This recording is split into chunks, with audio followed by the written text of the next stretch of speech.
हरिभाऊ राठोड निवडणुकीच्या रिंगणात उतरणार आहेत। बसपाकडून हरिभाऊ राठोडांना उमेदवारी देण्यात येणार आहे। यवतमाळमध्ये राठोड आता निवडणुकीच्या रिंगणात असणार आहेत। माजी खासदार हरिभाऊ राठोड यवतमाळ वाशिम लोकसभा मतदारसंघात असणार आहेत। त्यामुळे बहुजन समाज पक्षाच्या हत्तीवर स्वार झाले आहेत।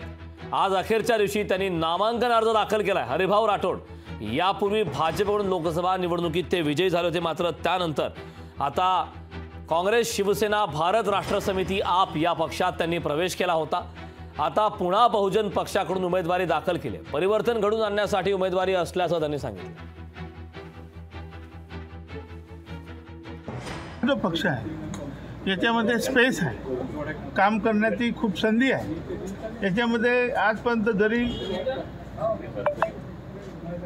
एकही उमेदवार बीएसपीचा आला नसेल, तर पहिला उमेदवार म्हणजे महाराष्ट्रात, देशामध्ये तर यावेळेस सगळ्यात मोठी संधी, सगळ्यात मोठा चेहरा जो आहे बहीण मायावतीचीच आहे।